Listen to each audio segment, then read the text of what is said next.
Salut les filles et les garçons. Alors, c'est la première fois que ça m'arrive, je pense. Enfin non, au tout début des favoris, j'en avais généralement très peu. Alors là, j'ai combien? 1, 2, 3, 4, 5, 6, 7, 8, 9. J'ai 9 produits. J'ai l'impression d'avoir rien. Parce qu'en fait, j'ai été tellement prise par le voyage à Montréal et par les découvertes là-bas, etc.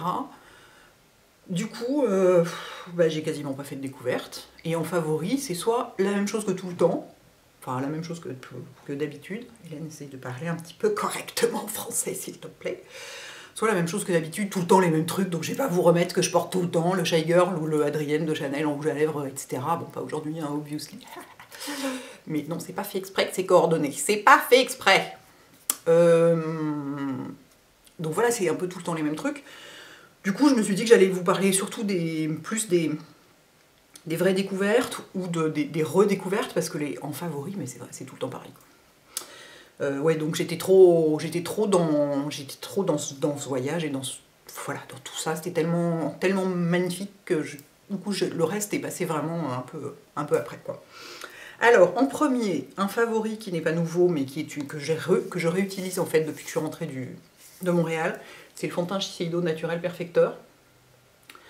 Et parce que j'utilisais des trucs plus couvrants ces derniers temps, qui étaient très jolis, mais j'ai eu envie de... Je sais pas, je l'ai repris, enfin il était sur ma table, hein, comme de toute façon. En général, je les range pas, ceux-là. Je veux dire, ça fait partie des fonds de teint qui sont tout le temps sortis. Et j'avais oublié qu'il était aussi joli, quoi. C'est celui que je porte aujourd'hui, hein. Je fais généralement en sorte de porter les trucs favoris pour que vous les voyez. Et il est vraiment joli, parce qu'il se voit pas du tout, mais effectivement, il est perfecteur. Pardon, j'arrive pas à regarder autre chose que l'écran de contrôle. À la limite, il faudrait que je l'enlève. Vous voyez plus que ma main, c'est complètement nul du coup. Il faudrait que je l'enlève, mais du coup, je ne saurais pas si je suis dans le cadre, si on voit les trucs et tout. Donc vraiment, je l'aime toujours autant, quoi. Ouais, voilà. Il se voit pas, mais la peau est beaucoup plus jolie. Donc voilà. Bon, c'est mon fond de teint favori ce mois-ci, et je pense que ça va être pareil le mois prochain. Je suis bien partie pour continuer à le porter, pour avoir un teint un peu... Vous voyez, un teint un peu satiné et pas trop marqué, quoi. En vernis à ongles, j'aurais jamais cru. J'ai beaucoup porté le Pink de Dior, qui est cette édition... Alors je sais pas, je crois pas que ce soit une édition limitée, cela dit, parce que sur leur site, chez Sephora on le trouve plus, en tout cas sur le site de Sephora on le trouve plus. Sur le site de Dior, il semble pas être mis édition limitée, qui est donc cette collection qu'ils ont fait autour du rouge 999, qui est un rouge qui date de je ne sais pas combien de temps, enfin c'est un des rouges les plus anciens de Dior. Et donc ils ont fait une collection qui se termine en 99, et le Pink est vraiment, c'est un rose qui me va, parce qu'en fait, j'avais mis une photo sur Instagram, pas mal de gens disaient qu'ils le voyaient orange, regardez par rapport au Riviera, ça n'a rien à voir. Hein. Il a l'air du coup vraiment rose, quoi. Donc aujourd'hui je porte le Riviera de Dior, que je porte que l'été, enfin que avec les beaux jours, et que j'adore aussi. Alors le Pink, je l'ai bien aimé, et c'était une super découverte, et je l'ai pas mal porté. J'ai assez envie en fait, je porte essentiellement soit du rouge, soit du nude, soit des roses de ce genre en ce moment. C'est de plus en plus classique. Non, il y a quand même le... Merde, je l'ai pas pris avec moi. Ça recommence, il faut que j'aille chercher. Ouais, je suis obligée de me lever pour aller le chercher. Désolée, je reviens. Je continue à vous parler pour ne pas que vous vous sentiez seul, et tout. Voilà, j'arrive, je suis là, donc c'est parce que j'ai pas du tout envie de me taper le passage par le logiciel de montage, donc pour ça il faut pas que ça coupe. Découverte et favori, j'aurais jamais cru que cette couleur m'irait, le Méditerranée de Chanel. Je l'ai pas porté énormément, mais il me va vachement bien. J'avais mis une photo sur Instagram, je suis étonnée à quel point ça m'allait bien, et il est vraiment... Est-ce que je l'ai pas déjà mis dans mes favoris? Je me souviens plus. Je ne sais plus. Voilà, ça se trouve, je me suis levée pour rien. C'est le bazar, tout va bien. Enfin, vraiment très joli, et c'est le genre de bleu que je peux porter l'été, quoi. C'est vraiment super joli. Un autre vernis à ongles, alors il a un petit peu souffert, c'est pas un vernis, il a un petit peu souffert du voyage au Canada, parce qu'en fait, ça a un peu coulé, j'ai l'impression, mais pas sur mes autres maquillages, mes autres produits de maquillage, mais j'arrive plus du coup à le refermer complètement. C'est le Top Coat Yves Saint Laurent. D'habitude, les top coats de luxe, on se dit, ouais, c'est bon, quoi. Donnez-moi du Poché ou du Zoya ou un vrai truc professionnel, quoi, voilà. Et ben, il est vachement bien. Il est super efficace, le vernis tient très longtemps avec, il est bien brillant, le pinceau est super large, donc c'est... Enfin, vraiment, mais C'est celui que j'avais mis sur mes ongles. Ça y est, je suis essoufflée. God. C'est celui que j'avais mis sur mon vernis quand j'étais allée à Montréal. Enfin, ça a tenu la semaine. Alors à la fin, évidemment, c'était hyper moche parce que mes ongles avaient poussé, mais mon vernis n'était pas abîmé, quoi. Vraiment, mais... Et en fait, c'est un base et top coat. On peut l'utiliser aussi en base. Moi, je l'utilise pas parce que j'utilise ma base Vitry durcissante. Mais on peut l'utiliser en base et il paraît qu'il y a du calcium dedans, des trucs bons pour les ongles, quoi. Voilà, donc oui, je ne pourrai plus jamais remettre le machin doré dessus. C'est pas très grave, hein. Voilà, donc très bon produit, très bon top coat. C'est pas un top coat gel, c'est un top coat normal. Moyennant quoi, ça fait pas shrinker, réduire le vernis dessous. Et ça, c'est assez sympa, parce que de temps en temps, on a un peu la flemme de faire tout bien pour pas que ça réduise dessous. En autre produit pour les ongles, c'est marrant parce que j'ai deux produits. Ah, pourquoi c'est tout gras? Parce que je l'ai utilisé le soir avec les mains pleines de crème pour les mains. J'ai deux produits qui sont un complètement d'accord avec les Lipables et l'autre pas du tout. Mais elle en avait parlé, celui-là elle en avait parlé il y a déjà un petit moment, en disant qu'elle le détestait. Et moi je l'adore, je l'ai redécouvert, c'est la crème abricot de Dior. Alors ça c'est une édition limitée, bah justement c'était avec les trucs 999 là, c'est le rouge 999 précisément. Normalement c'est présenté dans un pot blanc. Et vous voyez, c'est une crème pour les ongles. Et en fait, là, j'ai repris de la crème au chanvre pour mes mains. Donc, je peux masser mes cuticules avec. Mais pendant assez longtemps, j'ai utilisé plein d'autres crèmes pour les mains. Pour tester, justement. Pour voir si j'aimais bien, voir ce qu'elles donnaient, voir si elles étaient efficaces. Et la plupart du temps, elles ne restaient pas grasses suffisamment longtemps pour masser mes cuticules. Et du coup, j'ai sorti cette crème. Parce qu'elle est faite pour ça. C'est une crème pour les cuticules. Et j'aime justement ce que les Lipables n'aiment pas du tout, c'est le fait qu'elle soit collante. Parce que quand on en met un petit peu sur chaque bord d'ongle, c'est le truc, c'est pas un truc huileux qui dégouline ou quoi que ce soit, ça reste bien sur place, ça sent hyper bon, ça sent l'abricot, hein. Ça c'est une odeur que j'aime bien pour le soir, après ça on a les mains qui sentent l'abricot, quand on se couche c'est agréable. Et elle a une texture qui se prête vraiment bien au massage des cuticules, enfin ce qui est un peu normal vu que c'est fait pour ça. C'est une redécouverte, j'utilisais ça, je sais pas, quand j'avais 20 ans quoi, je n'avais plus utilisé depuis. Et elle est très bien. Alors évidemment, c'est pas la moins chère des crèmes pour les cuticules, mais si vous voulez vous faire plaisir, voilà, sachez que ça existe. Un produit sur lequel je suis complètement d'accord avec les Lipables, c'est le bronzer Too Faced Milk Chocolate. Si vous allez voir, chocolat au lait, qui est en fait le plus clair de leur gamme. Lumière. Et qui est vachement réussi. C'est vraiment un bronzer. Vous voyez comme il est clair. Il est très clair, il est mat satiné. Enfin, il est mat, oui, il est mat, quoi, mais il est pas non, enfin, il fait pas cakey. Et pour les peaux très claires, regardez. Regardez comme il est clair. Je vais vous le mettre sur ma main, il se voit à peine. Enfin, si, quand même, il se voit. Mais voyez, il est super réussi parce qu'il est clair, sans être orange. Enfin, il est vraiment... Ah ouais, c'est vraiment... Dans les bronzers clairs, c'est toujours assez difficile à trouver. Celui-là est très, très, très réussi. Et j'avais hyper peur de l'odeur. Parce que ça sent le chocolat mais d'une façon abominable, hein. Enfin déjà moi j'aime pas l'odeur du chocolat du tout, je trouve, enfin, pour moi c'est une des pires odeurs de la terre, mais alors là en plus ça sent le chocolat cosmétique, enfin c'est voilà, pas le vrai chocolat, et ça reste pas sur le visage, enfin on le sent le temps de le mettre rapidement, mais c'est pas du tout... Je vais en mettre un petit peu, tiens, pour vous montrer, j'ai pas de pinceau adapté à portée de main, je vais prendre un gros éventail comme ça. Il est vraiment super, super. Et pour les peaux du genre de la mienne, en fin d'hiver, il est hyper joli. Alors, un petit peu dans le cou. Très, très réussi. Et franchement, ouais, non, on sent pas le chocolat sur la peau. Dieu merci, parce que sinon, je vous l'aurais pas mis en favori, hein, je peux vous dire. J'aurais jamais pu supporter un truc pareil. Je ne sais pas si on voit une différence, comme d'habitude, mais enfin bon, le cœur y est. Donc, très bon bronzer. Si vous n'arrivez pas à trouver votre couleur dans ce qui existe déjà, parce que tout est trop foncé ou trop orange, et que vous n'avez pas envie d'un truc brillant un peu chelou, quoi. Ensuite, cette palette Dior, qui est une édition limitée de... non, c'est pas une édition limitée de l'été, c'est dans leur collection Backstage. J'ai essayé de laisser les petits pinceaux dedans. Je l'aime énormément et je m'en sers beaucoup pour les couleurs. Parce que c'est des couleurs froides, essentiellement. Enfin, c'est des couleurs qui me vont hyper bien. Il y a le liner, ici c'est du liner crème, il est brun noir, il est absolument génial. C'est très rare de trouver du liner brun noir comme ça. Et on peut tout à fait utiliser le petit pinceau qui est avec pour le liner. Ça marche tout à fait. Bon, ici, il y a un embout mousse et un petit pinceau En fait, il y a un embout mousse, puis un petit pinceau pour... J'imagine, je m'en suis pas servi, mais sans doute pour estomper. C'est-à-dire que si vraiment on veut, on peut l'emporter en week-end avec ces petits pinceaux. Et les couleurs, alors évidemment, c'est pas très pigmenté, c'est pas du Urban Decay, hein, bien sûr, c'est du Dior, c'est une marque de luxe, donc ça reste, c'est souvent assez peu pigmenté. Mais là, j'adore les couleurs. Et j'ai beaucoup utilisé, vous voyez, il y en a qu'on voit déjà quasiment plus le canage, ou je sais pas quoi, ou le Christian, non, c'est un Christian Dior. Celle-ci, là, cette couleur-là, c'est celle que j'ai sur toute la paupière aujourd'hui, parce que vu le rouge à lèvres que j'avais, je voulais rien porter sur les yeux. Je vais vous les swatcher.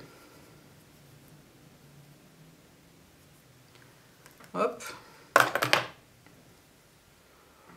Vous voyez? Bon, j'ai pas swatché le liner.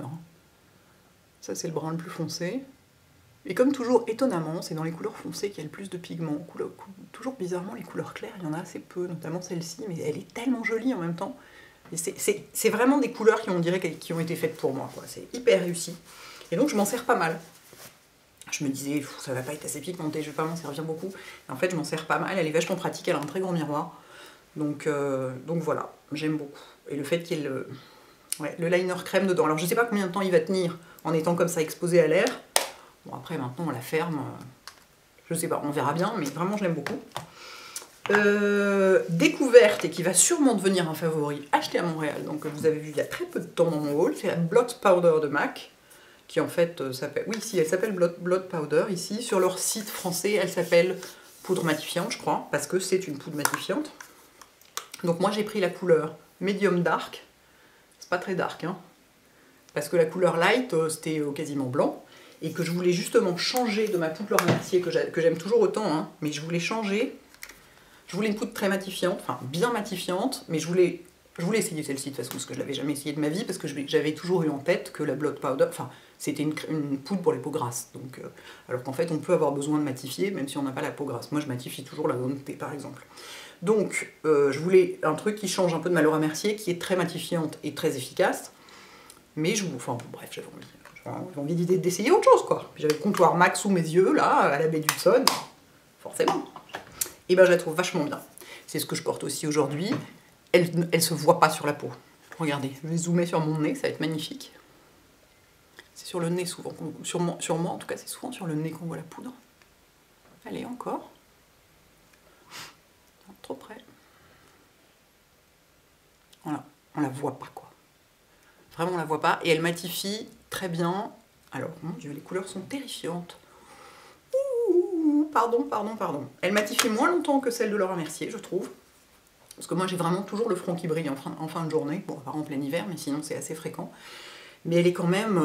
elle est vachement réussie. Hein. Vraiment vachement réussie. Donc, je suis très contente. Grande découverte d'un produit qui existe depuis 8000 ans à peu près. Un pinceau à fond de teint que j'adore, que j'ai vachement utilisé. Et j'ai hyper hâte que celui pour le même en petit pour l'anti-cerne soit disponible. C'est celui de Sigma. Le Kabuki pointu. Vous voyez? Donc c'est un pinceau vachement dense, en poil synthétique hein, évidemment, puisque c'est pour du fond de teint. Mais comme il est pointu, je sais pas, pour faire tous les petits... les coins, c'est pas que ce soit difficile de faire les coins avec celui de Sephora hein, que j'ai utilisé ce matin, ça marche très bien, mais je sais pas, celui-là est particulièrement agréable. Il est très dense, il est... Ah, je l'adore. Donc j'ai hyper hâte d'avoir celui qui fait le contour d'œil, quoi. Il existe en petit, quoi. C'est génial comme idée. Pardon. Regarde la caméra, Hélène, regarde la caméra. Donc vraiment, je l'aime beaucoup. Et mon dernier favori, en dehors de Montréal et des Québécois quand même, que j'aurais dû mettre en première place, évidemment, énorme découverte, énorme favori, évidemment, Montréal et les Québécois, énorme. Voilà, tout ça est dans un ordre absolument pas... le dernier, c'est le mascara, je vous en ai déjà parlé, je crois, le mascara Ice to Kill d'Armani en waterproof. Très important qu'il soit waterproof. Vous voyez, il y a écrit wet sur le dessus, ça veut dire que... voilà. Je vous montre la brosse, qui est une grosse brosse relativement classique, pas en plastique. Une brosse je sais pas comment te dire, enfin c'est des poils quoi. Et alors il est vraiment génial, j'ai jamais eu besoin d'essuyer la brosse, elle était jamais trop chargée, même au début. Il fait des super beaux cils, enfin moi je trouve. Vous voulez que je rezoome encore et qu'on ait des couleurs dégueulasses? Allez, allons-y. Ça veut pas, c'est énervant. Je trouve qu'il fait des très jolis cils. Je sais pas comment mettre pour que vous les voyez bien. Il les sépare hyper bien, il fait aucun paquet, jamais. On peut Je vais vous montrer. On peut en remettre même quand c'est sec. Si on veut. Là, j'ai mis du genre 2 couches. Et ben, on peut en remettre même quand il est déjà sec. Si on en remet, ça fait pas moche. Regardez. Extraordinaire. Et ça fait pas, il fait pas cartonneux. Il tient bien la courbure, comme il est waterproof. Il n'est pas difficile à démaquiller. Il est beaucoup moins difficile à démaquiller que celui de Clarins. Il tient un peu moins la courbure que celui de Clarins, mais il est quand même... franchement, il est hyper réussi. Je l'ai porté tout le mois. Vraiment, je l'adore, quoi. Et tous les autres mascaras que j'ai essayés, vous voyez, ça fait pas du tout cartonneux, quoi. Tous les autres mascaras que j'ai essayés, je les trouve nuls. Dont le Tarte, que oui, j'ai essayé depuis la dernière vidéo. Et qui s'est révélé, bah, par rapport à celui-là, bah, juste rien, quoi. Juste rien, juste des cils sans intérêt, juste rien. Bon, c'est pas grave. C'est pour savoir, faut essayer. Mais vraiment, celui-là, je l'aime beaucoup.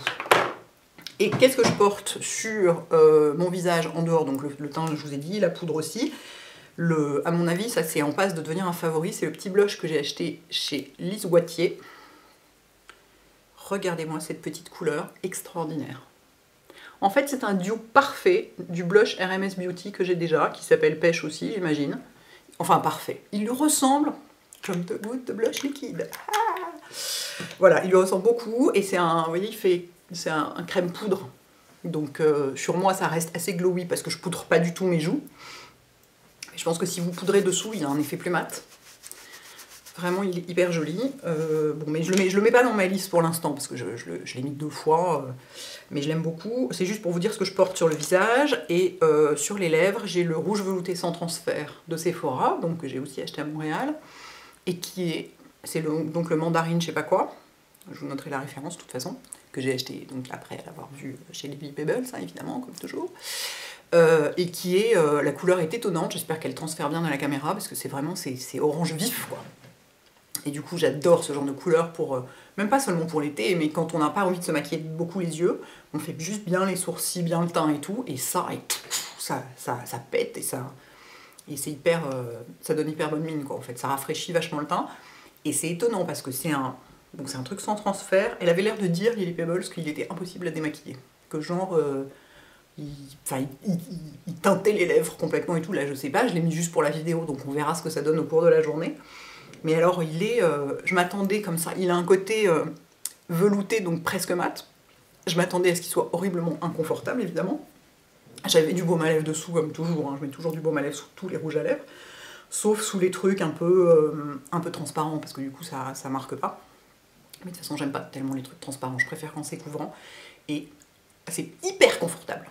Hyper confortable, mais même plus, genre plus que le Velvet machin de Bourjois. C'est parce que ouais, non, le Velvet machin, il est magnifique, mais moi je le sens sur mes lèvres assez rapidement. Là, ça fait quand même une bonne demi-heure que je l'ai, voire plus. En plus, il ne bouge pas du tout. Enfin, vraiment, et j'en ai mis beaucoup. Hein. Là, j'en ai mis, j'ai empilé les couches pour avoir vraiment un résultat hyper opaque et hyper couvrant. Et c'est pas du tout cakey, c'est pas du tout desséchant. Enfin, je vous dirai, quand je publierai la vidéo, je l'aurais porté plus longtemps. Je le trouve vraiment hyper réussi.